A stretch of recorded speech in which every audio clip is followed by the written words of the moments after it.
Okay, so what was the legal effect? The Doc Morris pharmacy in Saarland has been closed down. The recently elected government in Germany has reaffirmed its commitment to the pharmacist ownership model, and that is a fairly right-of-centre liberal government, as you know. There were other outstanding cases against both ownership and establishment restrictions against Spain, Austria and France, and Portugal and Germany and Italy. These cases were brought by the European Commission. In the light of these judgments, these cases will now be dropped. Tātad, kas notika šo tiesvedību rezultātā, kā piemēram šajā Doc Morris piemērā Saarlandā, Vācijā, šī aptieka, ko atvēra nefarmaceitiska, tika aizvērta, un līdzīgi gadījumi pēc tam tika izskatīti attiecībā uz citu valstu situācijām - Spānija, Austrija, Francija, Portugāle, Itālija. Šeit daži tiesvedības procesi vēl nav pabeigti, un daži vēl arī nav iesniegti tiesai, tā ka daži procesi turpinās. Okay, yesterday was another very big day. It's a very timely press conference because yesterday the court gave a decision regarding pharmacy establishment rules.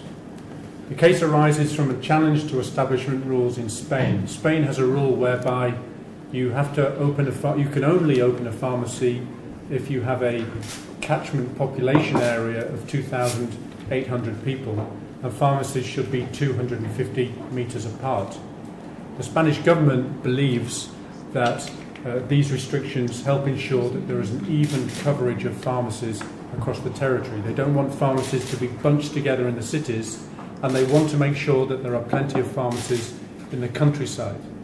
As I said when I began, the majority of European states agree with this principle. There are such restrictions in Italy, there are such restrictions in Spain, there are such restrictions in Austria, Finland, and even, as I said, my own country, which is normally very liberal in economic matters, there are such restrictions too. The court said, we agree with the Spanish government. We agree that these rules are justified in the public interest and therefore are compatible with European law. Why? For exactly this reason. The court says you need to have planned pharmacy establishment because it's absolutely essential that people right across your territory have access to medicines. Without access to medicines, you cannot really say that you have a properly functioning health system. The court said very clearly that these rules help to ensure that even distribution. Not too many pharmacies all crowded together like here in the centre of a city, an adequate provision out in the countryside or in poorer areas where of course people need medicines just as much as they need them in the cities. So this is interesting. In the space of 1 year, you've had two major cases at the European Court. The decision of the European Court, as I said, would have been binding on all 27 member states. They could have chosen to liberalise the majority of pharmacy systems in Europe just like that. But actually, they've done exactly the opposite. The European Court has said, if you have these rules, you can keep them. These rules are compatible with European law. Why? Because we believe these rules are necessary and justified to protect public health.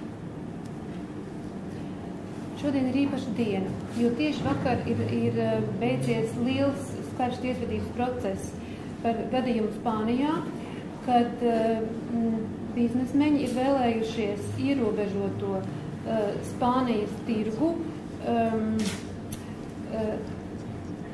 apdraudēt, tas nav īstais vārds, bet tātad ir vēlējušies cīnīties pret šiem kritērijiem, par kuriem mēs jau runājām.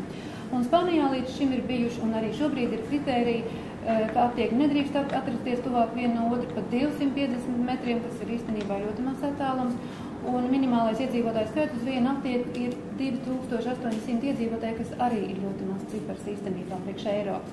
Es šeit piemetināšu, ka ir valstis, kā piemēram Nīderlanda un citas, kur šis cipars ir 6 un 7 tūkstoši iedzīvotāji uz vienu aptieku. Tātad tiesvedības spriedums ir viennozīmīgs, ka šie kritēriji ir paturami un attaisnojami. Un īstenībā tas, ko tiesa šodien varētu izdarīt visās 27 dalību valstīs, ir pateikt, ka tā vajag un būs visur. Taču tas, ko šobrīd tiesa ir izdarījusi, ir pateikusi Spānijai, paturiet, tas ir labi un to vajag. Okay. So, the current situation, we don't know of any other plans for further liberalisation apart from the idea that we're discussing today in Latvia. The situation in the major EU states where such rules do apply, such as Germany, Italy, Spain, France, etc., there are no changes, everything is stable, and there are no new cases planned at EU level. Now, it's true that there has been a liberalisation in Sweden. Sweden is slightly exceptional because Sweden had a state monopoly pharmacy system. It did not have the traditional pharmacy, independent pharmacy model to begin with. But even in Sweden, in their liberalisation, they've recognised the need to try and protect independent pharmacy by saving a part of the market for independent pharmacy. That's in Sweden. Sweden now is in a time of considerable change, and I think it's very soon to say how the situation in Sweden is going to develop. They're still selling off the pharmacies, they're still developing the new market, so we'll have to wait and see.